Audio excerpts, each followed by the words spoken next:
Alhamdulillahilladzi arsala rasulahu bil huda dinil haqqi liyudhhirahu 'ala dini kullih wa kafa billahi syahida. Asyhadu an la ilaha illallah Lima kurang tiga salah salah bukan empat ayo lima. wa asyhadu anna Muhammadan abduhu wa rasuluh alladzi la nabiyya ba'da amma ba'du. Alhamdulillah wa sekalian kita bersyukur pada Allah Subhanahu wa taala di malam hari ini bisa kembali berjumpa dalam kajian ilmu akidah untuk ilmu akidah dasar ya. Pertemuan yang kedua melanjutkan syarah dari matan Al-Aqidah Al-Qairwani ya atau Muqaddimah ya Ar-Risalah. Insyaallah di pertemuan kedua ini kita akan membahas tentang tauhid ya dan konsekuensinya. Jadi kita mulai masuk ya, langsung kepada matan ya, isi matan dari Aqidah Al-Qairwani ini. Saya sedang menulis syarahnya, cuman qadarullah ini belum selesai. Si perlu ada yang dilengkapi ya.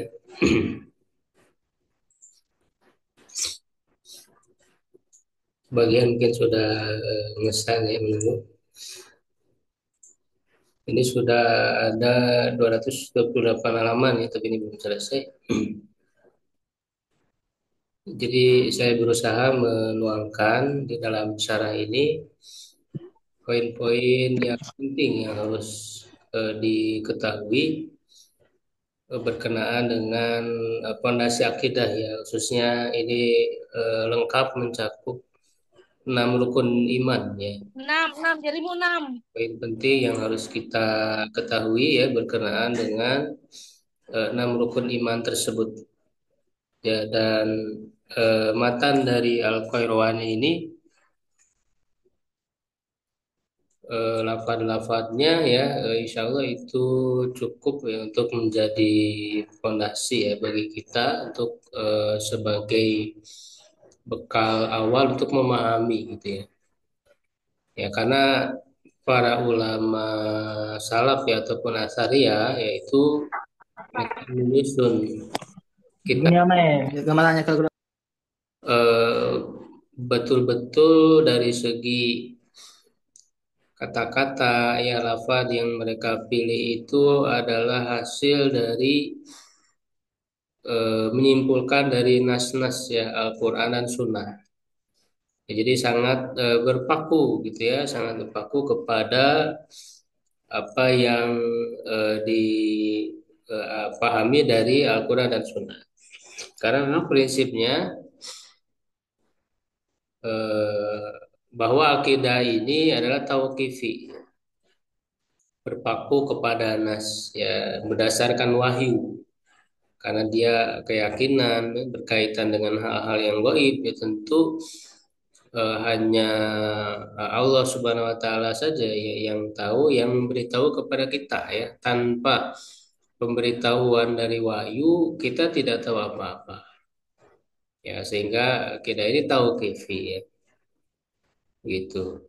Jadi bukan hasil dari pemikiran akal dan sebagainya ya, walaupun tentu nanti kita akan tahu akal juga punya posisinya ya, punya porsinya di dalam memahami nas-nas ini. Ya, tetapi tentu tidak boleh melampaui batas, tidak boleh berlebihan ya menggunakan akal ini. Ya, nah jadi eh, kalau bisa nanti para peserta yang mengikuti kajian ini ya, insya Allah secara lengkap ya sampai tuntas. Diharapkan belajarnya tuntas gitu ya, tidak setengah-setengah. Bahkan lebih bagusnya bisa dihafalkan ya matannya itu, isi matannya. Ya, sebagaimana disinggung sebelumnya bahwa matan ini ya adalah muqaddimah ya atau pendahuluan dari kitab beliau yaitu Ar-Risalah.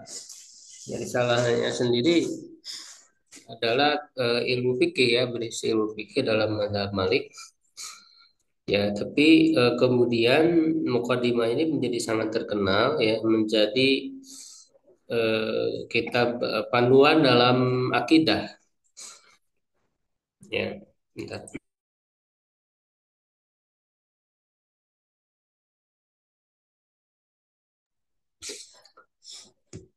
Dan itu digunakan ya dalam banyak ya tempat dari zaman ke zaman ya, bahkan para ulama syariah ya termasuk Syekhul Islam Ibnu Taimiyah itu sering menyebut matan ini ya yang ditulis oleh Ibnu Abi Zaid Al-Qayrawani ini. Dan memang menjadi tradisi ya sebagian ulama khususnya memang di dalam mazhab Malik ketika menulis kitab fikih itu didahului dengan pembahasan akidah ya, diakhiri dengan pembahasan adab ya atau akhlak. Jadi supaya lengkap tiga inti dari ajaran Islam ya, yaitu akidah, fikih, dan akhlak ya atau adab. Nah, di sini sebenarnya ada pengantar dulu dari Al-Qairani ya. Jadi Ibnu Abi Zaid Al-Qairani wafat 386 Hijriah ya. Tapi kita secara ringkas saja pengantar dari Al-Qairani ya supaya nanti langsung masuk ke matannya. Karena ini pengantar umum untuk matan Arisalah ya. Ya, jadi kita bacakan saja ya secara cepat. Bismillahirrahmanirrahim. Qala Abu Muhammad Abdullah ibn Abi Zaid Al-Quraini rahimahullah. Alhamdulilladzi ibtada al-insan bi ni'mati wa syara'a fil arham bi hikmatihi wa abrazahu ila rifqihi wa ma yassarahu lahu min rizqihi wa 'allamahu ma lam yakun ya'lam.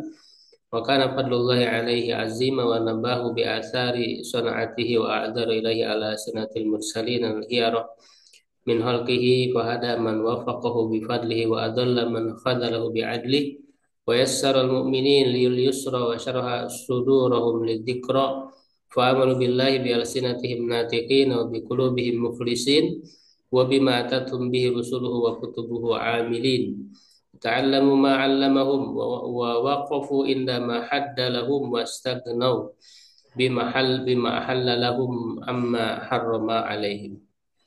Yaitu hamdalah ya kedua beliau. Nanti bisa dilihat sendiri saja untuk terjemahnya ya. Amma ba'du a'anana Allah wa iyyaka ala riayati wada'ihi wa hifdzi ma auda'ana min syara'ihi fa innaka sa'altani an aktuba laka jumlatan mukhtasaratan. Ya, nah di sini beliau mulai menerangkan bahwa tentu biasanya para ulama ketika menulis kitab itu ada permintaannya. Ya, permintaan untuk menuliskan sejumlah yang ringkas ya, jumlah mukhtasara min wajibi umurid diyanat. Dari kewajiban perkara agama ya mimma tantiqu bil alsina yang diucapkan oleh lisan wa ta'taqiduhul qulub dan diyakini oleh hati ya wa ta'maluhul jawarih dan diamalkan oleh anggota badan. Ya sini ini lengkap ya mencakup akidah. Jadi yang diucapkan, yang diyakini ini berarti berkaitan dengan akidah. Ya yang diamalkan oleh anggota badan. Nah ini berarti fikih ya sekaligus juga akhlak. Ya ada ya wa ma yatasilu bil wajib min dzalika minas sunan min muakkadiha wa nawafiliha wa ragaibiha wa syai'in minal adab minha. Makanya di akhirnya beliau menuliskan tentang adab ya.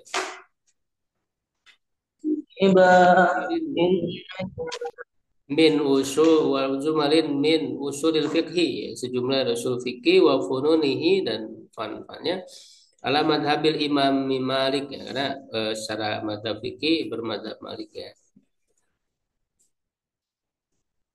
Nah, ini juga untuk menunjukkan ya bahwa akidah salaf atau akidah asar ini bukan hanya ada di madhab, misalnya madhab Hanbali ya yang sering dipelajari atau dikenal ya. Nah, kita lihat di berbagai madhab juga banyak, termasuk dalam madhab Malik di antaranya adalah matan yang kita pelajari ya. Di dalam madhab Syafi'i juga banyak karya-karya ya, akidah salaf, ya, akidah syariah itu.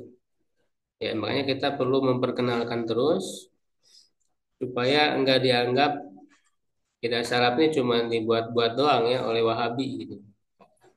Nah, kita perlu memperkenalkan karena banyak orang kurang tidak mengenal ya atau kurang akrab atau berusaha untuk ya, dianggap tidak valid ya matan-matan atau kitab-kitab akidah itu. Padahal jelas kevalidannya, sanadnya jelas ya. Saya pun mendapat sanad gitu ya dari Syekh ya yang mengadakan majelis sanad ya terhadap matan ini dan sampai sanadnya kepada Al-Qairwani ya, kepada penulis kitab. Jadi tidak perlu diragukan ya insyaallah. Wa tariqati ma sahala sabila maskal min dalika min tafsir rasin wa bainal mutafaqqihin lima ragibta fihi min ta'lim dalika lil wildan. Memang secara asal beliau menulis matan ini untuk anak-anak kecil dan untuk muda. Makanya ini dipelajari dari sejak kecil gitu ya. Sejak usia dini. Nah, bahkan untuk pegangan akidah itu matan akidahnya ini jadi dihafal dari kecil. Ya, untuk jadi pegangannya kama tu'allimum huruf Al-Qur'an sebagaimana mengajarkan huruf-huruf Al-Qur'an kepada anak-anak itu. Jadi memang sejak awal ditanamkan masalah akidah, masalah fikih, adab gitu ya, berbarengan dengan pengajaran Al-Quran. Apalagi masalah akidah iman, iman itu didulukan. Makanya kan para sahabat itu seperti diinformasikan oleh Jundub bin Abdullah ya radhiyallahu anhu, dia mengatakan apa namanya? Kunna ya nata'allamul iman qabla an nata'allamul Quran. Kami dulu mempelajari iman sebelum mempelajari Al-Quran. Nah, itu akidah, penanaman akidah. Iman kepada Allah, ya kan? Meyakini Allah, meyakini hari akhir. Terus itu sejak dini ditanamkan. Mesti di awal pembukaan, ya, jadi dibaca secara cepat aja ya. Liasbika ila qulubi min fahmi dinil wa syaraihi ma turjalahum barakatu wa tuhmadu lahum akibatuhu. Wa ahbabtuka ila dzalika lima rajautuhu li nafsi wa laka min thawabi man 'allama dinallahi aw da'a ilaihi. Wa'lam anna khairal qurubi aw aha lil ghair aw arjal qurubi lil khairi ma lam yasbiqi syarru ilaih wa aula ma uniya bin nasi wa ragiba fi ajrihi ragib wa isarul khair ila qurubi auladil mu'minin. Ini ya, kepada hati anak-anak ya kaum mukminin liara saho fiha wa tanbihum ala ma'alimi diyanati wa hududi syariah liyuradu alaihi wa ma'alaihim an ta'taqidahu min ad-dini qulubuhum ma ta'mala bihi jawarihum fa innahu ruya anna ta'lim as-sighar li kitabillah yudfi'u ghadaballah. Mengajarkan anak kecil itu kepada kitab Allah itu bisa memadamkan atau meredakannya kemurkaan Allah. Misalnya mana saya ya walaupun dari segi sanadnya ada kedaifannya dalam hadis ini. Wa ana ta'lim syai fi sighir kan naqsi fil hajat. Wa qad masaltu laka min dzalika ma yantafi'una insyaallah bihibdihi wa yashrafuna bi ilmi wa yas'aduna bi i'tiqadi wal amali bi. Faqad ja'a an yu'maru bis salati di sab'i sinin. Ini sebagaimana dalam hadis usia 7 tahun ya diperintahkan salat. Wa yadrabu 'alaiha li 'ashrin wa yufarriqu bainahum fil madaji wa fakadzalika yanbaghi an yu'allamu ma faradallahu 'alal ibadi min qawlin wa amrin qabla bulughihim liya'ul 'alaihimul bulugh wa qad kana min dzalika wa qad tamakana dzalika min qulubihim wa sakanat ilaihi anfusuhum wa anisat bima ya'maluna bihi min dzalika jawari'uhum. Jadi diajari anak itu sebelum balik ya, tanamkan keimanan, diajarkan tentang ibadah, ya, kewajiban-kewajiban, sholat dibiasakan juga pembiasaan. Ketika sudah balik itu sudah terbiasa dan siap. Makanya pendidikan dasar dalam Islam itu kan intinya adalah penyiapan masa balik.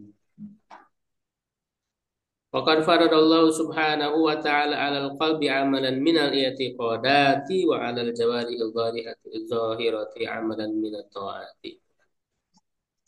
Wa saufassiru laka ma syaratu laka dzikrahu baban liyaqruba min fahmil muta'allimi insyaallah ta'ala wa iyyahu nasta'in wa bihi nasta'in wa la haula wa la quwwata illa billahil aliyyil azim. Wa sallallahu ala sayyidina Muhammadin nabiyyi wa ala alihi wasallam. Itu mukadimah beliau ya.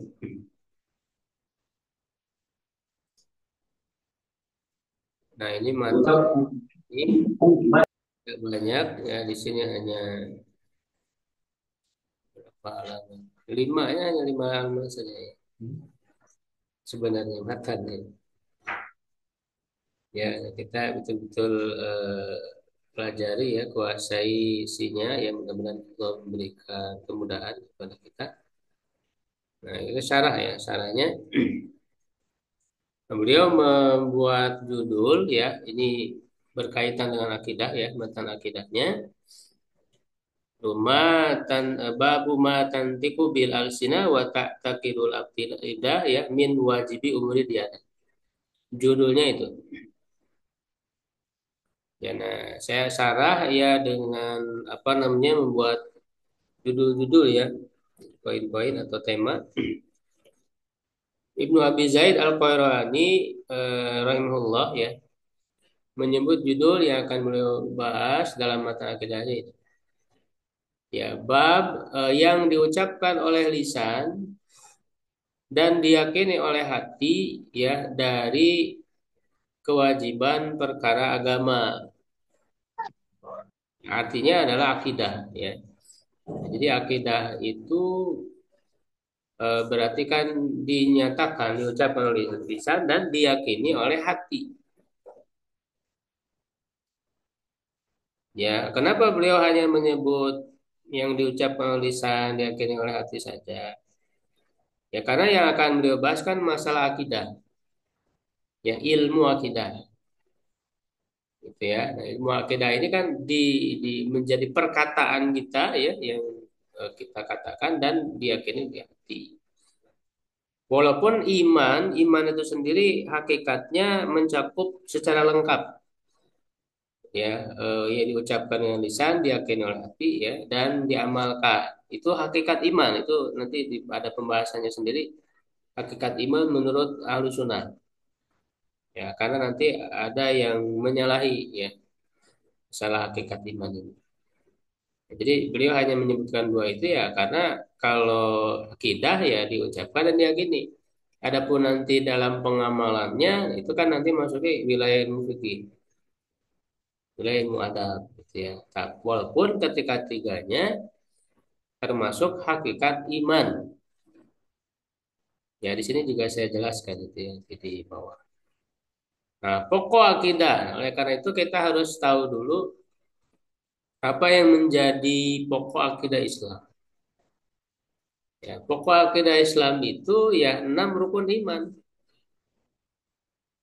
Sebagaimana dijelaskan ya di dalam hadis Jibril ketika Rasul diuji ya oleh malaikat Jibril yang berwujud menjadi seorang manusia, bertanya tentang rukun-rukun agama ya, tentang Islam, akhbirni anil iman, akhbirni anil ihsan ya.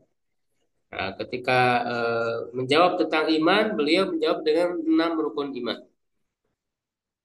Ya, antuk mina billahi wa malaikatihi wa kutubihi wa rusulihi wal yaumil akhir wa tu'mina bil qadari khairihi wa syarrihi ya qala sadaqta.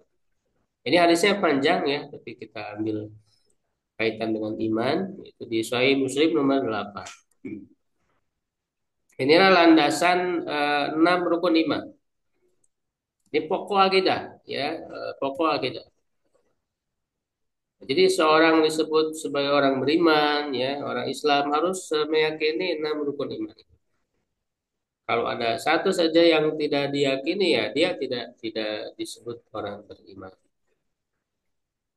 Ya, secara walaupun dia meyakini secara global, ya, secara global. Nah, nanti kan ada rincian-rinciannya. Nah, rincian-rinciannya itu secara prinsip kita harus berpaku tadi itu kepada wahyu, kepada Al-Quran dan Sunnah. Ya, nah nanti dalam masalah rincian-rinciannya itulah kita harus mengetahui yang menjadi patokan ya akidah Ahlus Sunnah, ya, dan mana yang kemudian melampauinya, ya. Nah, sebetulnya orang tidak tahu rincian, ya, hanya tahu secara global, ya, 6 rukun iman. Dia akan selamat mengimani secara global. Tidak harus tahu rincian segala macam. Ya, terutama bagi orang-orang awam, ya, yang mereka apa namanya, apalagi yang tidak mampu untuk belajar, gitu ya, ya, terhalang untuk belajar. Jadi ketika mengimani secara global saja itu sudah cukup. Tapi ketika orang mempelajari secara rinci, ya, nah maka harus benar,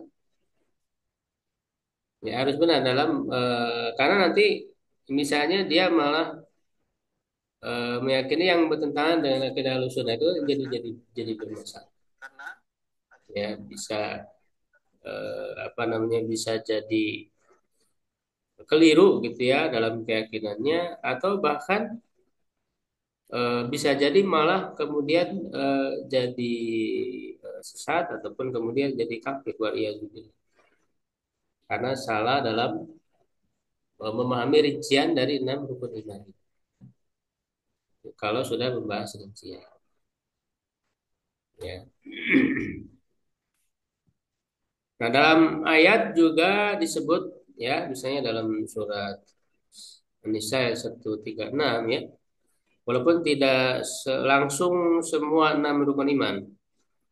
Ya ayyuhalladzina amanu aminu billahi wa rasuli wal kitabil ladzi nazzala ala rasulihi wal kitabil ladzi anzala min qablu wa may yakfur billahi, ya, wa malaikatihi wa kutubihi wa rusulihi wal yaumil akhir faqad dhalalan baida. Ini 5, di sini disebutkan 5. Tentang masalah takdir, ya, ada dalam ayat lain, misalnya inna kulla syai'in khalaqnahu biqadar, gitu ya. Ini tadi yang saya sebutkan, bahwa ketiga hal itu termasuk hakikat iman, gitu ya. Nah, kemudian harus kita tahu juga bahwa yang disebutkan oleh Al-Qarawani, ya, dalam matannya ini, ya, berkenaan dengan akidah, eh, itu dinyatakan oleh beliau di kitab lain, yaitu kitab Al-Jami. Jami ini berisi tentang adab, akhlak, ya, apalagi sirah, ya, kalau tidak salah. Nah, di mukadimah kitab Jami itu beliau juga menuliskan matan akidah yang mirip dengan matan ini. Isinya, intisarinya sama, ya. Jadi beliau nulis juga di situ di mukadimahnya. Nah, di situ beliau katakan, fa mimma ajma'at alaihil ummatu min umurid diyanah. Di antara yang menjadi ijma, ya, yang menjadi ijma oleh umat dari perkara agama, wa minasunan allati hilafuha bid'atun wa dhalalah. Di antara sunnah-sunnah yang menyalahinya adalah bid'ah dan kesesatan. Ya, jadi poin-poin akidah yang beliau sebutkan, baik di mukadimah kitab Jami, ya, termasuk di mukadimah kitab Risalah yang kita bahas sekarang, ya, itu semuanya adalah ijma, ya, menjadi ijma salafus saleh. Ya, nah, menyalahinya berarti menyalahi ijma. Kenapa? Karena memang dari petunjuk nas-nasnya juga tegas, petunjuk nas-nas juga jelas. ya kan? Kalau menyalahi ijma, nah disinilah kemudian kita katakan ini bukan masalah khilafiyah furu'iyah seperti halnya fikih, ya karena perbedaan furu ya fikih itu kan nas-nasnya zoni karena memang nas sendiri memberikan ruang untuk berbeda,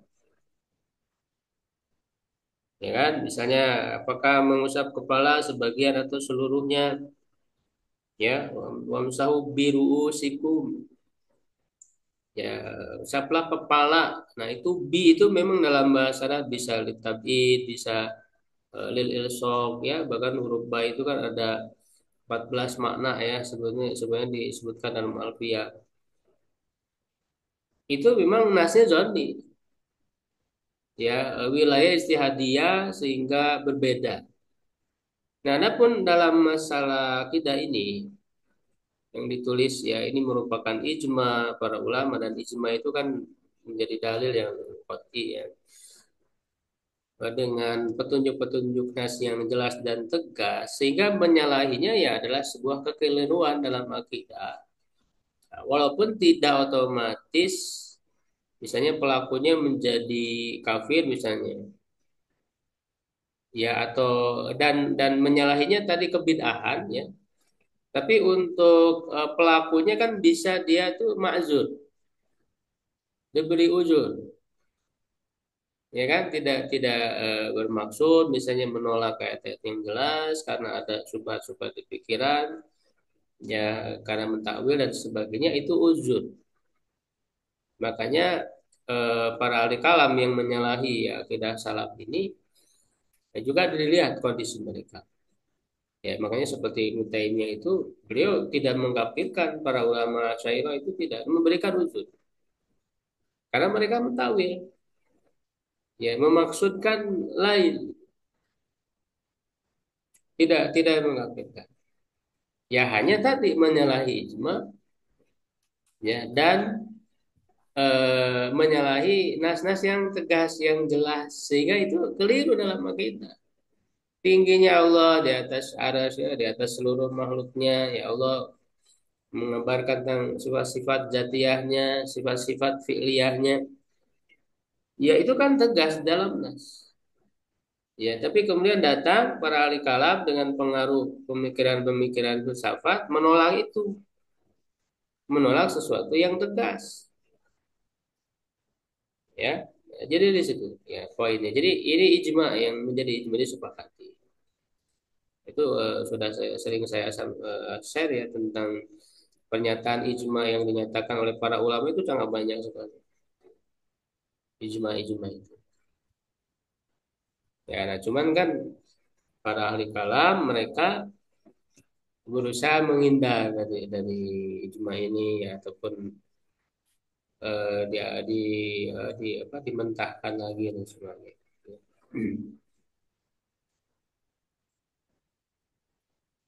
Nah, kemudian kita masuk ke tingkat tauhid.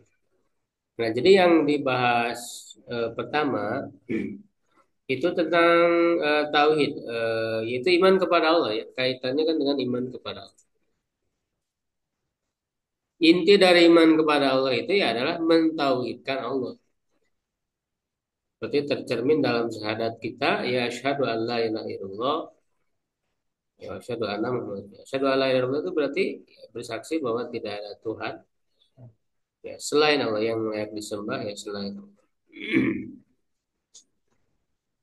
Nah, beliau mengatakan di sini, min dzalika al-imanu bil qalbi wa nutqu bil lisan annallaha ilahun wahidun la ilaha ghairuhu wa la syabiha lahu wa la nadhira lahu wa la walada lahu wa la walida lahu wa la sahibata lahu wa la syarika lahu. Ya, ini tauhid dan apa namanya konsekuensi ya dari tauhid itu. Ya, mengesahkan Allah, meyakini bahwa Allah adalah Esa, sekaligus berarti kan konsekuensinya kita menafikan apa namanya menafikan selainnya, bahwa Allah tidak memiliki sekutu, tidak memiliki anak, ya, ayah dan sebagainya. Ya, itu konsekuensi dari tauhid itu. Nah, sebenarnya ini apa namanya tertuang di dalam surat Al-Ikhlas. Ya, itu makanya untuk mengenal Allah tentang masalah ketauhidan, yang paling itu inti itu ya surat Al-Ikhlas itu.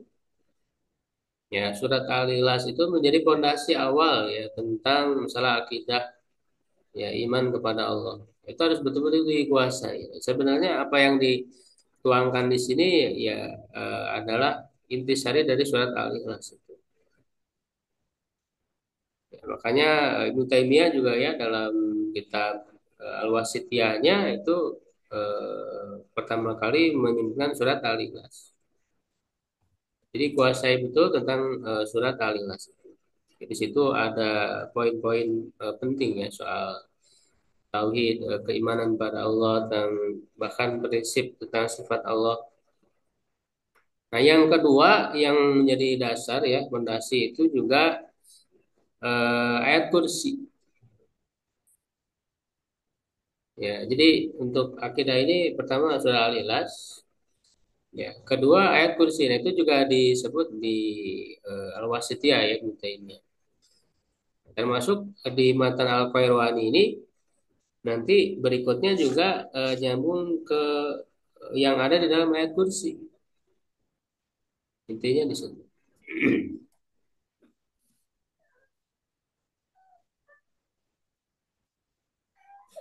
Nah, di dalam ayat kursi, di dalam apa surat Al-Ikhlas itu ya memperkenalkan dirinya karena man ini menjawab ya sabun nuzulnya itu ada yang bertanya, bagaimana jelaskan tentang Tuhan sif lana rabbaka.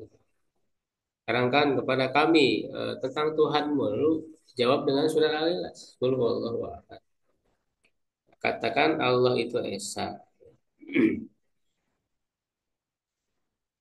Allah somad ya. Nah, sebetulnya ayat-ayat berikutnya Allah somad lamnya itu adalah konsekuensi dari ahad itu sendiri. Ya, menjadi konsekuensi dari sifat keesaannya. Ya, begitu juga ketika Allah memerintahkan kita untuk mengenalnya, ya berfirman ketahui ya, fa'lam annahu la ilaha illallah. Tahulah bahwa dia tidak ada Tuhan selain Allah. Gitu ya. Nah, kemudian kita membahas ya apa makna tauhid. Nah, di sini saya tuangkan referensi yang cukup awal ya tentang masalah tauhid.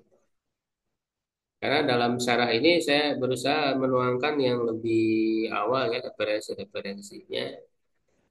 Ya, supaya tadi ya bahwa tentang masalah tauhid ya akidah asma wa sifat ini sudah banyak dituangkan oleh para ulama ya sejak awal. Jadi supaya tidak menganggap ini apa ulama-ulama kontemporer saja gitu kan. Tentang tauhid ya secara bahasa ya misalnya dijelaskan oleh Abul Qasim Al-Asfahani ya yang dikenal dengan Qiwamus Sunnah. Beliau wafat tahun 535 Hijriah. Ya, nah ini kan apa namanya salah seorang ulama di madhab Syafi'i ya kalau tidak salah secara madhab fikih. Beliau mengatakan makna tauhid wa makna wahdahu ya aku mengesakannya atau mentauhidkannya ja'altuhu munfaridan ya aku menjadikannya itu ya maksudnya meyakini ya apa namanya bukan kita yang membuat jadi satu karena hakikatnya sudah satu cuman kitanya jadi meyakini ya bahwa dia itu munfarid esa amma yusyarikuhu dari yang menyertainya menjadi sekutu baginya au yusbihu atau menyerupainya fi dzatihi wa sifatihi dalam zatnya dan dalam sifatnya. Wa tasdidu fihi lil mubalaghah. Ya, tasdid padanya itu mubalaghah, menunjukkan sifat yang sangat ya yang kuat. Ya. Ai balagtu fi wasfihi bidzalik, yaitu aku apa namanya sangat kuat di dalam mensifati. Jadi benar-benar esa gitu ya. Ada apa? Kekuatan di situ ada makna yang kuat. Wahad itu di situ kan ada tasdid, jadi tasdid itu kata beliau untuk mubalah. Mubalah. Nah itu dalam kitab Al-Hujah fi Bayan Al-Mahajjah. Nah ini juga salah satu referensi penting ya untuk mengenal akidah salaf, akidah syariah, ditulis oleh Kiwab Sunnah Abdul Qasim Al-Asfahani. Ya, Al-Hujjah fi Bayan Al-Mahajjah. Nah, secara istilah Abu Qasim Al-Asfahani juga mendefinisikan faqauluhum wahadullah, ya perkataan mereka aku mentauhidkan Allah min bab azamtullah. Aku mengagungkan Allah. Wa kabbartuhu, ya ai alim tuhu aziman wa kabiron. Maknanya aku mengetahui, ya mengetahui itu ya sama dengan meyakini. Karena ilmu itu kan sesuatu yang yakin. Kan? Ilmu itu definisinya apa ilmu? Tahu definisi ilmu apa? Ya idraku syai'i ala ma huwa alaihi idrakan jazim. Ya, mengetahui sesuatu secara sesuai dengan hakikatnya dengan pengetahuan yang yakin. Ya idraku syai'i ala ma huwa alaihi idrakan jazim. Sehingga kalau mengetahui ya mengilmui ya artinya sama dengan yakin. Ya, jadi wahatu itu tadi tauhid ya tauhidullah maknanya alim tuhu sama dengan azam tuh wa kabatu alim tuh aziman wa kabiron fakadzalika wahatu ay alim tuh wahida. Gitu. Jadi saya mengetahuinya ya mengilmuinya mengetahuinya itu dengan hati. Karena ilmu itu kan tidak hanya dengan panca indera, dan tidak hanya dengan melihat langsung, ya kan? Tapi meyakini sesuai dengan apa akal sehat kita, kita menerima itu sebagai sebuah kebenaran, ya maka itu adalah ilmu. Jadi alim itu wahidan, munazihan anil misli fi zati was sifat. Ya, dengan sambil mensucikan dari yang serupa, baik dalam zat maupun dalam sifatnya. Gitu ya. Nah itu kata Al-Asfar.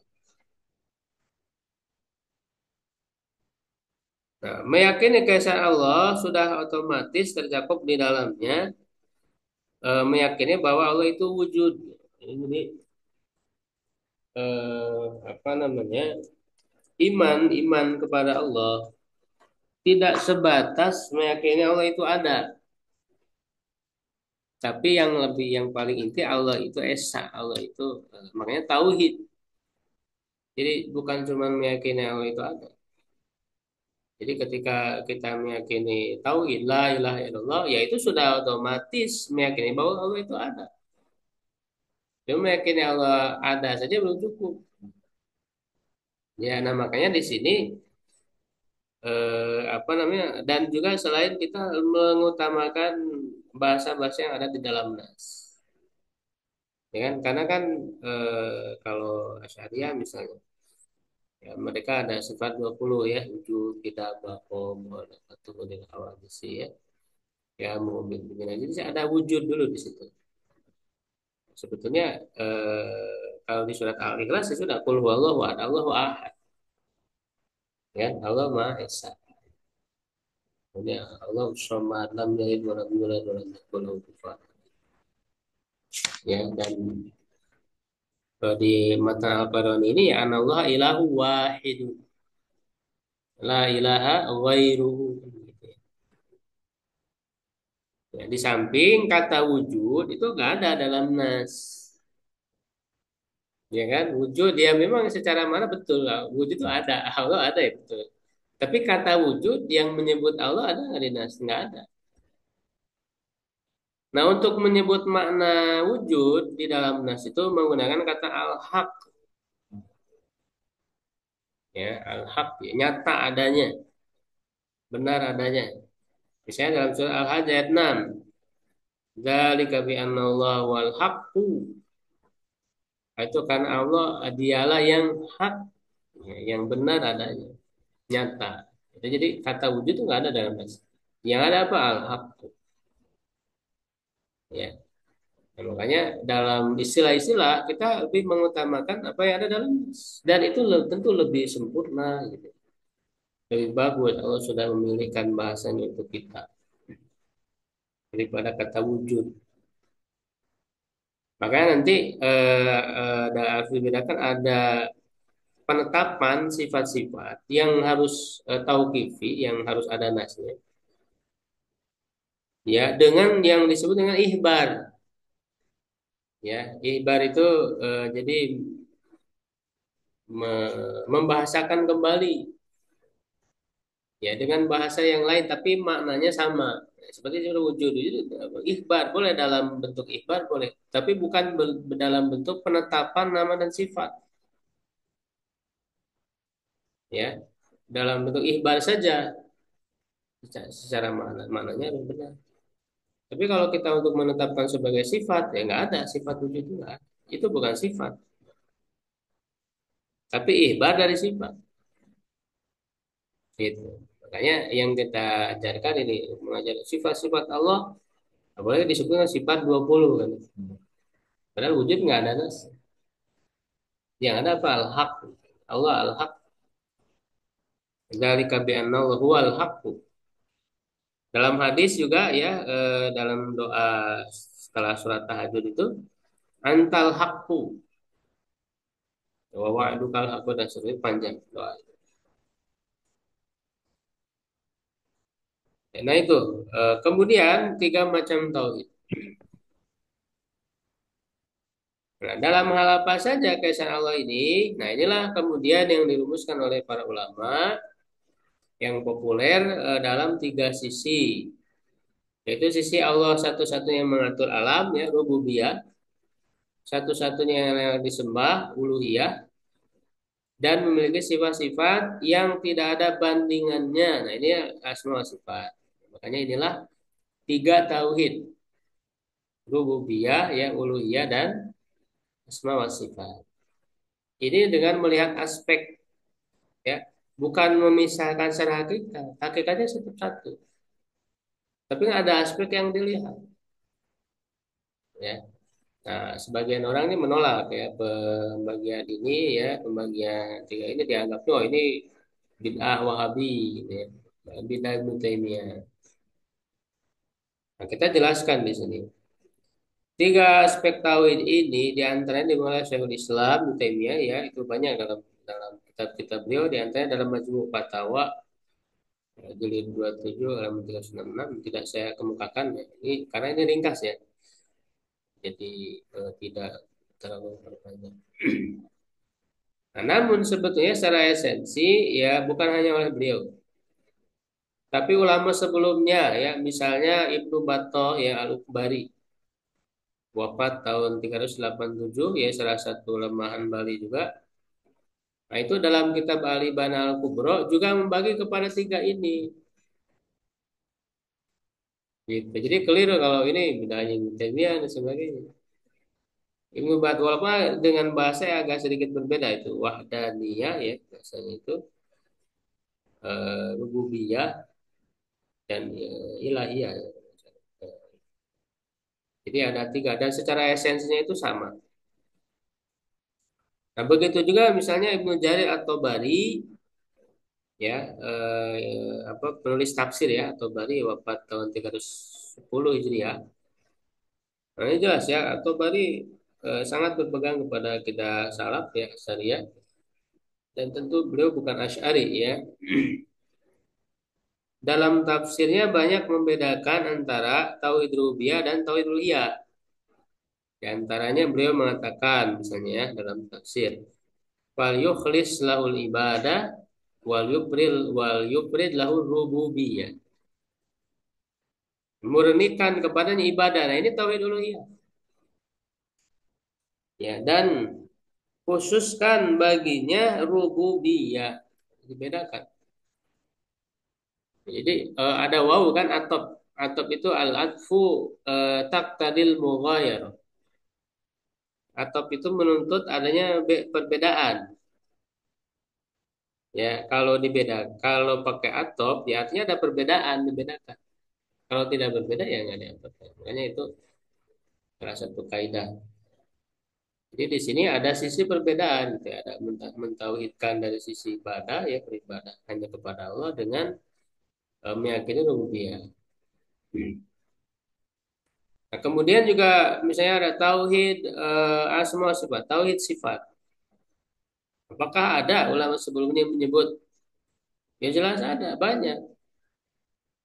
Misalnya kitab tauhid karya Ibnu Manda, 4 tahun 395 Hijriah. Ya, judul yang beliau buat isinya dapat kita kelompokkan kepada tiga macam. Jadi ada tauhid apa rububiyah, uluhiyah. Kalau kita lihat secara isi ya kontennya. Begitu juga misalnya tauhid Sahih Bukhari ini pernah saya share ya tulisan Imam Bukhari kan di akhir ya di akhir Sahih Bukhari itu ada kitab tauhid. Kalau kita lihat isi ya dari hadis-hadis itu bisa diklasifikasikan kepada tiga macam tauhid ini. Tauhid rububiyah, uluhiyah, asma wa sifat. Nah, termasuk juga kitab tauhidnya Ibnu Huzaimah ya. Itu kan isinya tentang sifat semua. Ya, jadi para ulama sejak awal yang menyebut adanya istilah tauhid sifat, sifat Allah, bagian dari tauhid, mentauhidkan Allah. Jadi Allah esa ya dalam zat dan sifatnya tidak ada banding, tidak sama dengan yang lain.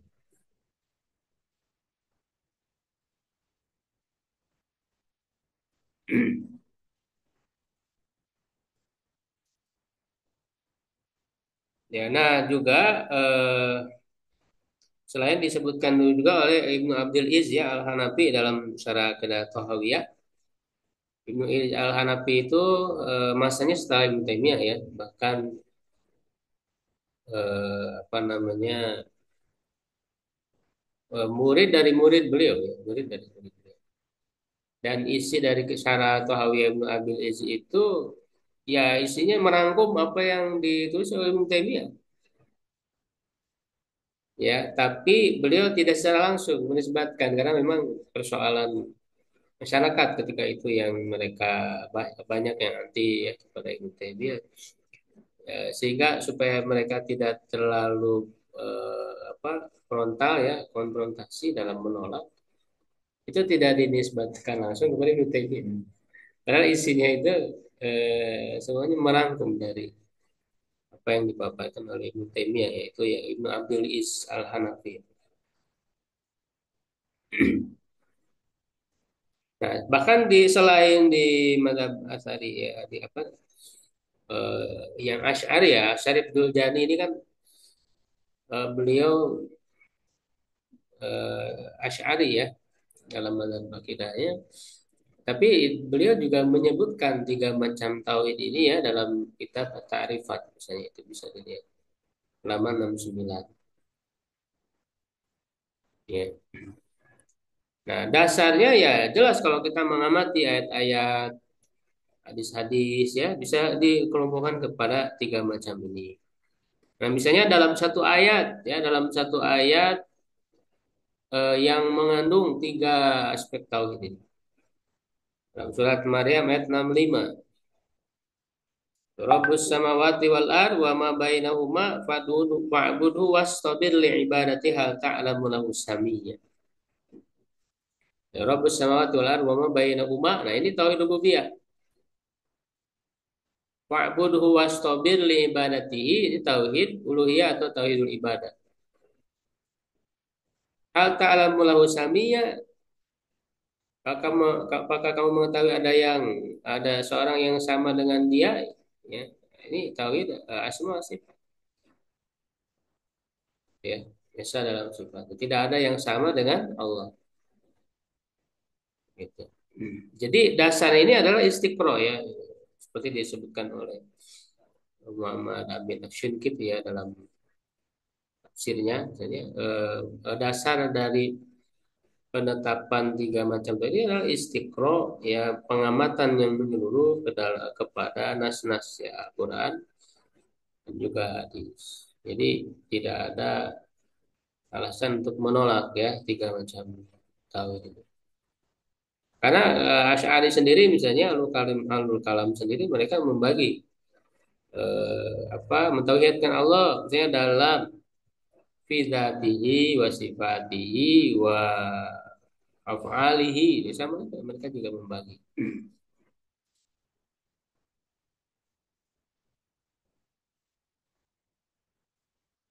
Ya, nah ada juga yang membagi kepada dua, ya, yaitu tauhid ma'rifah wal isbat dan tolab wal qasdi. Yaitu ditinjau dari apa yang dituntut dari hamba dari tauhid ini. Nah, kalau menuntut pengetahuan dan penetapan saja ya, yaitu ma'rifah wal isbat. Nah, ini mencakup eh, tauhid rububiyah dan asma wa sifat,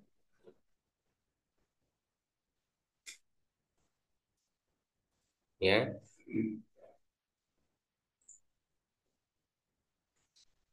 Karena ini tuntutannya hanya untuk diketahui, ya, diketahui dan ditetapkan. Itu rububiyah. Rububiyah itu ya Allah lah yang mengatur soal rububiyah ini, nanti ada definisinya secara umum eh, tiga aspek ya, penciptaan, penguasaan dan pengaturan. Tiga aspek itu ya, nanti di bawahnya kan banyak. Jadi itu menuntut kita untuk meyakini dan menetapkan, mengetahui dan menetapkan.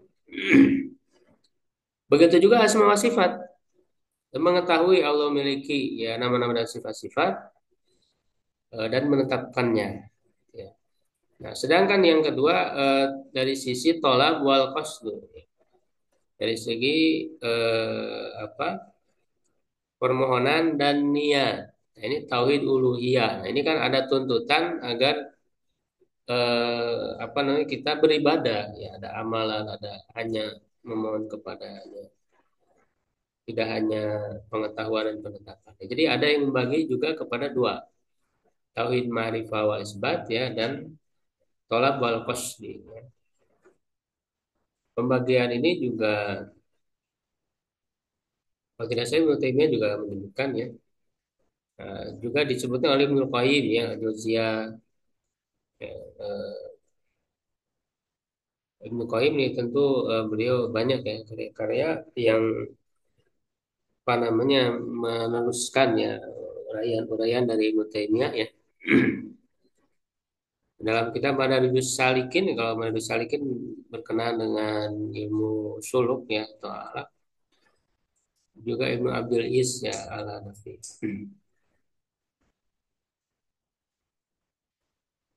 Ya, nah definisinya tauhid rububiyah ya tadi ya, ifradullah taala bil khalqi wal mulki wat tadbiri. Mengesahkan Allah taala dengan penciptaan, kekuasaan dan pengaturan. Sedangkan ta'uluhiyah ifradullah taala bil ibadah. Sedangkan asma wa sifat ifradullah taala bima lahu minal asma'i was sifat. Mengesahkan Allah taala dengan apa yang menjadi khususannya dari nama-nama dan sifat-sifat. Jadi itu definisinya.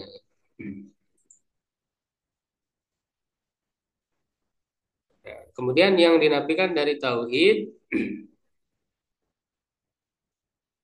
nah ini seperti yang disebutkan oleh Al-Qairwani ini, semuanya berdasarkan nas-nas ya, ayat-ayat Al-Quran. Beliau kan mengatakan ya, anallah ilahu wahid, la ilaha ghairu. Nah, di sini sebagaimana dalam ayat, wa ilahukum ilahu wahid, la ilaha illa huwar rahmanur rahim. Ya, wala syabiha lahu wala nadhira lahu wala walada lahu. Nah, ayat-ayatnya misalnya laisa kamitsli syai'un wa huwas samiul basir. Ya, surah ayat 11. Ya, fala tadribu lillahil amsal. Janganlah kamu mengadakan sekutu-sekutu bagi Allah. Jadi ini asli deh, Francis nih. Itu masuk dalam surat Al-Ikhlas tadi itu. Ahad Allah somad lam yalid wa lam yulad. Di sini beliau apa namanya menyebutkan la walada wala walida. Itu sama dengan lam yalid wa lam yulad. Ya, tidak apa melahirkan berarti la walada ya, tidak ada anak. Lam yulad tidak dilahirkan artinya tidak ada ayah. Wala walida lahu.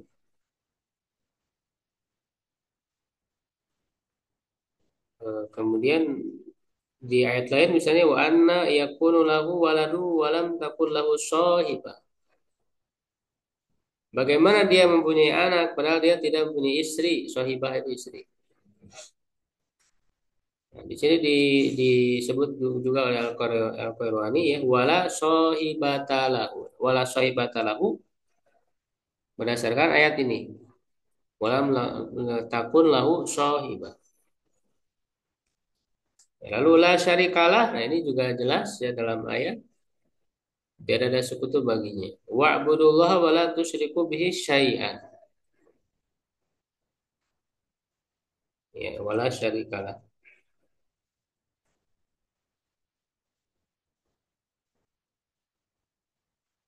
Nah, dalam surah Al-Ikhlas ini faidah ya. Menggunakan kata ahad ya satu-satunya. Lafaz ini lebih kuat dibanding dengan wahid ya. Meskipun ia juga digunakan untuk menyebut keesaan Allah. Ya, nah apa bedanya? Nanti ada ya penjelasan ulama. Nah ini penjelasan dari Ibnu Katsir, ya, yakni wal wahidul ahad. Jadi dua-duanya bisa wahid ahad. Alladzi la nadhira lahu wala wazir wala nadid wala sabi wala adil wala yutlaq hadzal abdu ala ahadin bil isbat illa ala Allah. Ya, tidak digunakan lafaz ini pada seorang pun dalam menetapkan kecuali bagi Allah Azza wa Jalla li'annahu kamilu fi jami' sifatihi wa af'alihi. Nah, lalu apa perbedaan wahid dan ahad? Ya, menurut satu pendapat, wahid menunjukkan keesaan dalam zatnya. Ini untuk menafikan adanya keberbilangan dalam zatnya. Sedangkan ahad menunjukkan keesaan dalam sifatnya. Nah, seperti diterangkan oleh Abu Sulaiman Al-Khattabi. Ya, Al-Khattabi ya, dalam kitab Sya'rul Du'a. Al-Khattabi ini beliau memang kalau dalam syarah Sahih Bukhari misalnya ya, itu di situ beliau masih terpengaruh oleh ahli kalam. Penjelasan-penjelasannya itu ada metode-metode kalam ya, ada Asy'ari. Nah, tetapi kalau kita lihat kitab beliau yang kita bahas di pertemuan pertama ya, yaitu yang Zammul Kalam wa Ahlihi, itu mengecam metode kalam. Ya, Al-Khattabi itu. Makanya disimpulkan oleh ulama di antaranya Ibnu Rajab Al-Hanbali bahwa Al-Khattabi ini rujuk. Ya, beliau itu rujuk yang dari akidah al-kalam kepada akidah salaf. Ya, makanya kalau dan syarah beliau di Sahih Bukhari ya, di syarah-syarah yang lain Itu ketika beliau masih dalam ahli kalam. Makanya harus tahu ya kita ulama ini tulis kapan gitu ya. Ya, dan dengan kitab Zabul Kalamal itu di situ udah rujuk.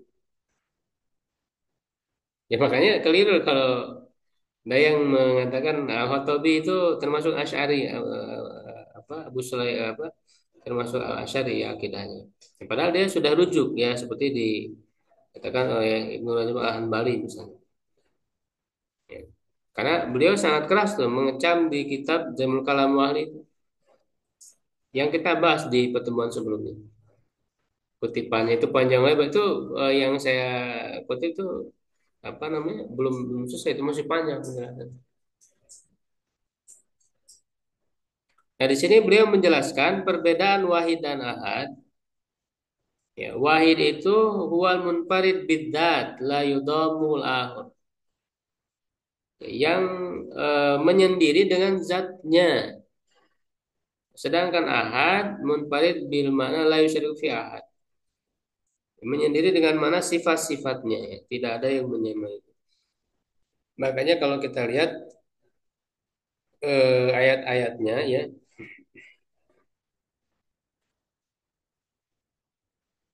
ketika disebut wahid wa ilahukum ilahu wahid, itu kan untuk membantah orang-orang musyrik yang meyakini Allah apa Tuhan itu banyak ya keyakinan musyrik. Nah maka dengan kata wahid itu ya dijelaskan bahwa Tuhan itu hanya satu. Jadi ini untuk zatnya. Zat Tuhan itu Allah itu satu. Maka dengan kata wahid. Nah, adapun dengan ahad itu untuk menunjukkan esa dalam sifatnya. Makanya di surah Al-Ikhlas ini kan sedang menjelaskan sifat-sifat Allah. Itu ahad, jadi Allah itu esa tidak ada bandingan dalam sifat-sifat. Itu beda antara wahid dan ahad ya. Nah, tentu kebalikan dari tauhid adalah syirik ya. Makanya seperti halnya tauhid ada dalam tiga aspek, maka syirik juga sama.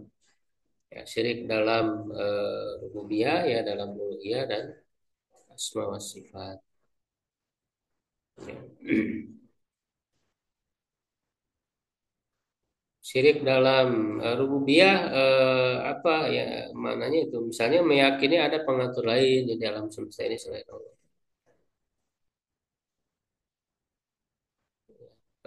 Dalam uluhiyah ya beribadah kepada selain Allah. Dalam asma sifat menyerupakan misalnya Allah dengan makhluk. Ya. Dan tentu menolak ya sifat-sifat Allah juga ya seperti Jahmiyah ya ataupun yang sebagian ya itu juga adalah satu apa namanya keingkaran ya kalau orang melakukannya dengan sengaja ya dengan penentangan gitu ya itu bisa waliyahzubillah ya terjatuh kepada kekafiran seperti perkataan siapa itu yang dinukil oleh Ibnu Katsir ya. Itu salah satu nukilan penting tuh saya belum tuliskan tuh saya rencana menuliskan itu yang kutipan penting Ibnu Katsir ya ketika menafsirkan tentang istawa al ars. Nah, itu jelas sekali apa Ibnu Katsir di situ pegang kepada akidah salah. Bahkan dalam beberapa pernyataan mazhab salaf dalam sifat-sifat ini itu yang lebih selamat, itu yang lebih utama, yang dipilih itu jelas bukan Asy'ari Ibnu Katsir ya.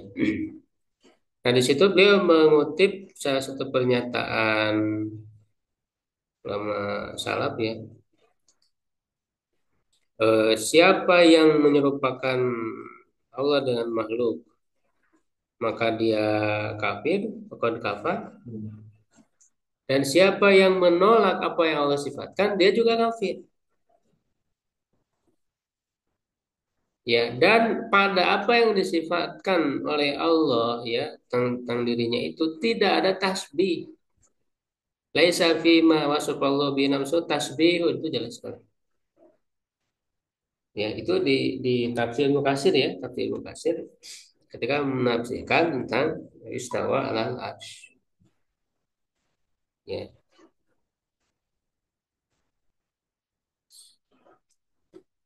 itu kutipan cukup penting ya dari beliau. Ya, itu perkataannya Nuaim ya, Nuaim bin Hamad ya Al-Ghazai, Syekhul Bukhari, gurunya Imam Bukhari. Man syaballaha bihalqihi faqad kafar wa man jahada ma wasafallahu bi nafsahu faqad kafar. Wa laisa fi ma wasafallahu bi nafsahu wala rasuluhu tasbih. Ya, siapa dan pada apa yang Allah sifatkannya dalam Al-Quran, dalam hadis ya. Itu nggak ada tasbih, tidak mengandung tasbih. Jadi ketika ditetapkan apa tangan Allah, wajah Allah, itu nggak ada tasbih saya rasa. Jadi nggak usah ditolak. Nah, para ahli kalam ini kan menolak karena dianggap ada tasbih di situ otomatis serupa dengan makhluk. Nah itulah karena mereka berangkat dari teori apa jauhar, jisim, aron, gitu ya. Sehingga kalau Allah punya tangan, kalau punya wajah, berarti itu adalah bagian-bagian yang murokab. Nah, sesuatu yang ada bagian-bagian murokab itu adalah jisim. Sehingga mereka menolak alasan. Ya. Kemudian ini juga masih konsekuensi dari tauhid. Ada sifat al awal dan akhir ya, laisa li awaliyati tidak wala li akhiriyatihi in gitu. Itu sebagaimana dalam al awal dalam ayat ya. Al awal wal akhir juga makna dari lam yalid wa lam yulad juga mirip. Ya, tidak melahirkan ya artinya kalau melahirkan butuh menerus berarti kan punya anak. Sedangkan dan itu menunjukkan dia akan binasa. Nah, sedangkan Allah itu kekal al-akhir ya dan dilahirkan artinya ada permulaan. Sedangkan Allah itu maha awal ya. Jadi awal itu kan artinya keberadaan Allah ya tidak didahului oleh ketiadaan. Awal itu. Sedangkan akhir keberadaan Allah, ya, adanya Allah tidak diikuti oleh ketiadaan. Jadi ada terus.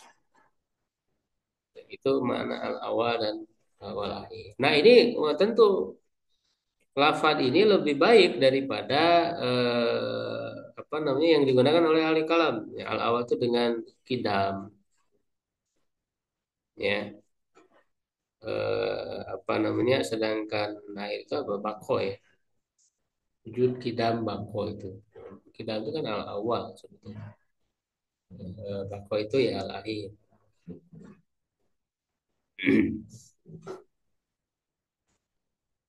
Walaupun apa kata kidam itu dalam untuk sifat Allah makna awal itu memang nggak ada ya secara spesifik. Ada juga yang menyebut tapi hadisnya doib ya, tentang masalah qadim.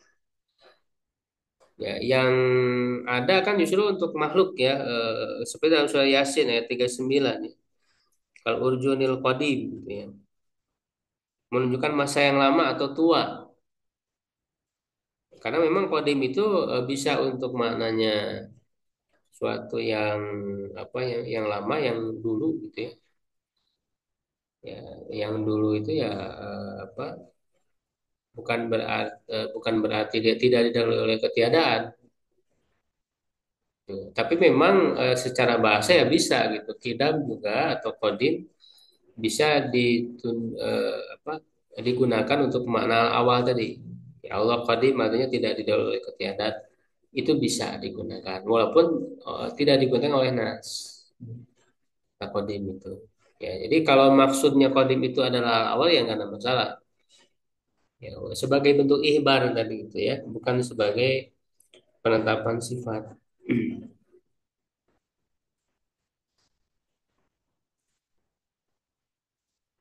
Ya, nah tentang awal tadi itu terdapat juga ya dalam hadis Allah antal awal falaisa qablaka syai gitu ya. Wa antal akhir falaisa ba'daka syai. Karena Allah walam yakun syai'un qablahu. Jadi Allah ada dan sebelum ada sesuatu pun yang ada. Ya. Wa kana arsyul alma summa khalaqa samawati wal ardh wa kataba fi dzikri kulla syai'. Ya itu makna awal ya. Ini diterangkan juga oleh Ibnu Jarir ya Tabari seperti yang sudah kita sebutkan tadi. Ya, kemudian kalau dalam akidah Tahawiyah ini dengan bahasa qadim gitu ya. Jadi Tahawiyah juga menggunakan bahasa qadim. Qadim bila tidak, daim bila intiha. Ya, jadi kalau Al-Qur'an ini laisa li awaliyatihi ibtidaun wala li akhiriyatihi in gitu.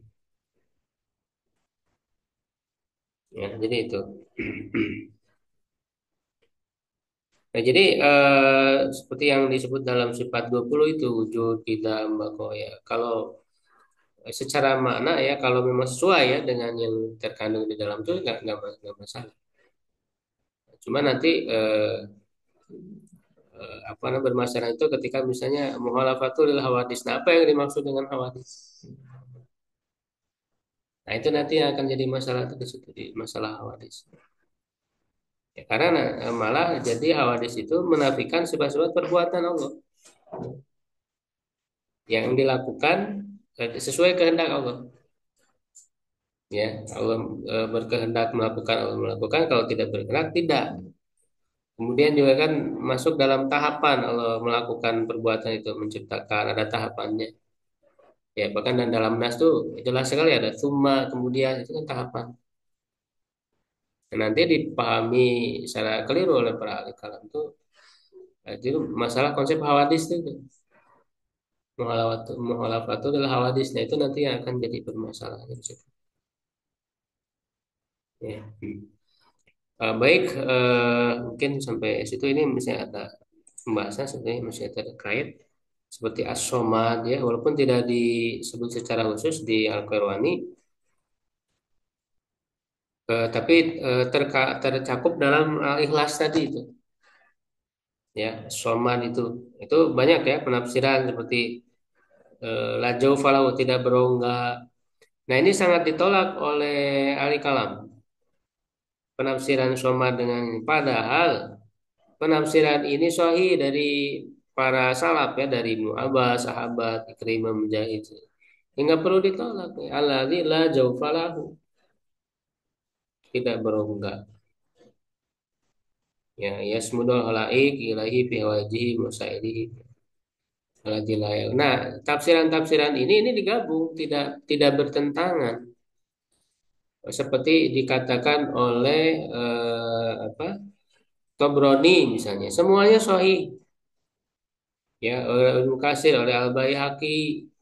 Bahkan Ibnu Abbas sendiri menjelaskan apa dengan menggabungkan tadi makna-makna yang tadi tidak bertentangan. Ya. Nah itu ya pembahasan tentang masalah tauhid dan apa yang menjadi konsekuensi ya terutama yang dikandung di dalam surat Al-Ikhlas itu. Allah alam bisawab ya kalau ada yang ditanyakan.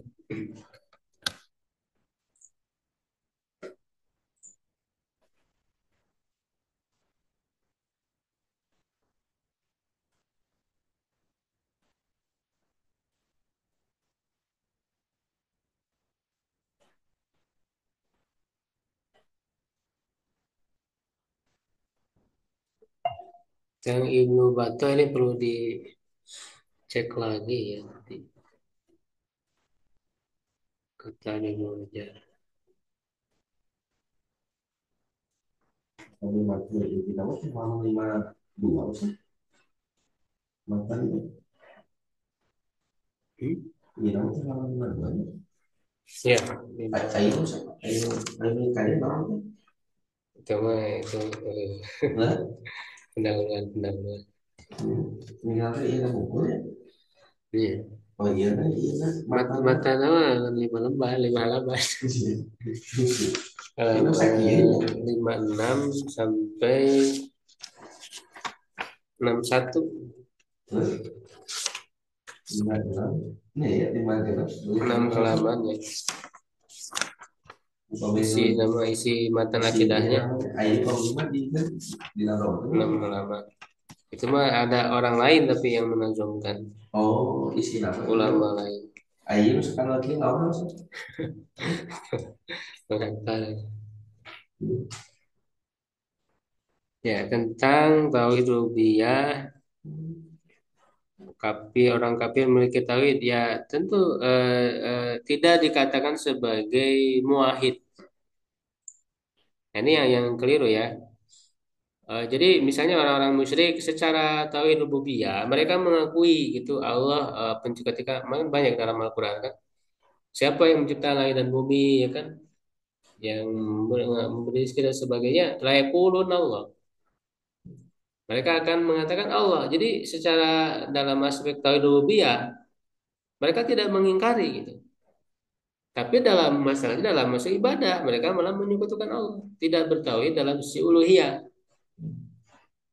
Nah, tentu dia tidak bisa dikatakan sebagai ahli tauhid karena ahli tauhid harus lengkap mencakup 3 aspek itu, ya kan? Dan nggak bisa disebut musyrik ahli tauhid, dia bertentangan, dia musyrik tapi bertauhid ya nggak bisa. Ya, jadi nggak ada yang menyebut misalnya orang musyrik itu ahli tauhid enggak, secara mutlak begitu enggak. Cuman dari aspek rububiyah ya sesuai. Tapi tadi tauhid itu nggak bisa dipisah dari 3 itu, harus lengkap. Nggak bisa dipisahkan. Ya.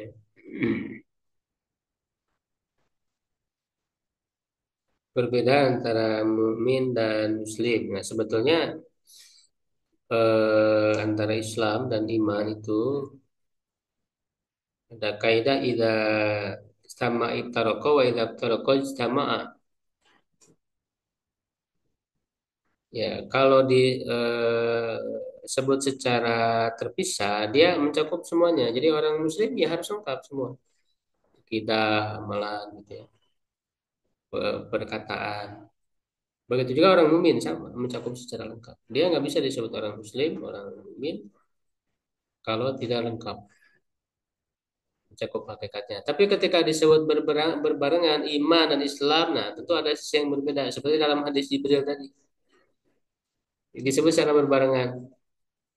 Ya, misalnya iman kaitannya dengan masalah apa namanya keyakinan-keyakinan.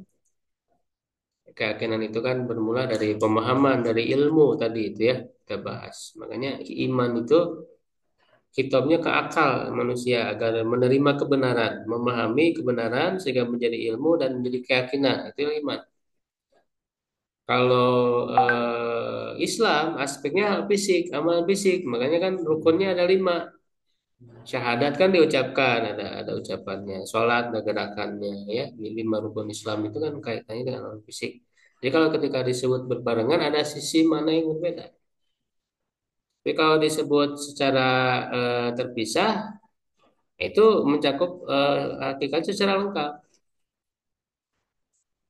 Begitu. Makanya akidah Ahlussunnah dalam hakikat iman itu lengkap. Apa? Al atasdiqu bil qalbi wal iqraru bil lisan wal amalu bil arkan. 3 aspek itu harus ada.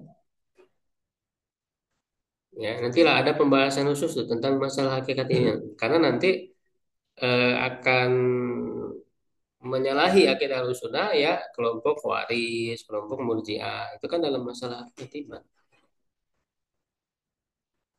Murji'ah ya, termasuk para ahli kalam juga ada terjatuh kepada Murji'ah. Itu apa? Meyakini bahwa iman cuman keyakinan doang dalam hati, ya, atau dengan perkataan doang. Amal tidak termasuk. Padahal sangat banyak sekali para ulama salaf dan menjadi ijma ya mereka mengatakan al imanu qaulun wa amal. Qaulun itu mencakup qaulul qalbi dan qaulul lisan. Amalun amalul qalbi dan amalul jawari. Gitu. Apakah suatu perkara misal sujud baru disebut syirik bila ada maksud ibadah kepada Yusuf. Nah itu kan tauhid sujud apa namanya untuk penghormatan. Ya sama seperti sujudnya malaikat kepada Nabi Adam. Ya, wa idh qulna lil malaikati isjudu li Adam. Itu saja. Itu sujud dalam bentuk penghormatan, bukan penyembahan. Ya, tapi di dalam syariat Nabi Muhammad sudah dihapus, dinasakh. Ya, itu di dalam syariat sebelum ya, sebelum Nabi Muhammad seperti ada apa malaikat kepada Nabi Adam, Nabi Yakub ya dan saudara-saudaranya ya kepada Nabi Yusuf itu sujud dalam bentuk penghormatan, bukan dalam hal ibadah. Dalam syariat Nabi Muhammad tuh sudah tidak diperbolehkan. Bahkan jangankan sujud ruku saja tidak tidak diperbolehkan.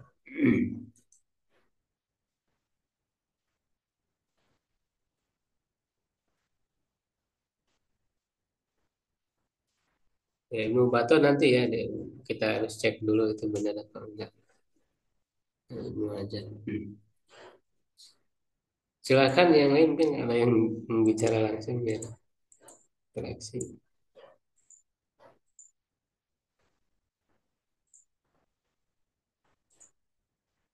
Kalau masih ada.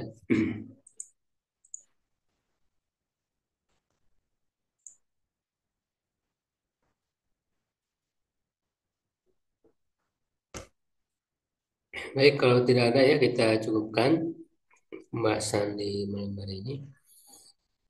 Nanti tentang Ibnu Hajar ya berkaitan dengan Ibnu Battah tadi perlu dicek lagi ya dihadirkan ininya betul apa tidak ya.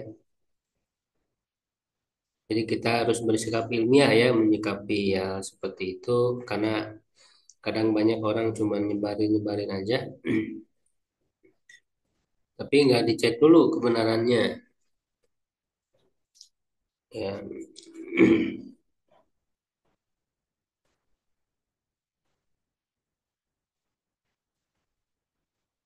Tapi kalau masih ada bisa ditanyakan di grup aja ya kita bahas. Ya, syukran ala ihtimamikum. Qul qouli hadza astaghfirullahaladzim. Assalamualaikum warahmatullahi wabarakatuh. Waalaikumsalam warahmatullahi wabarakatuh. Ini.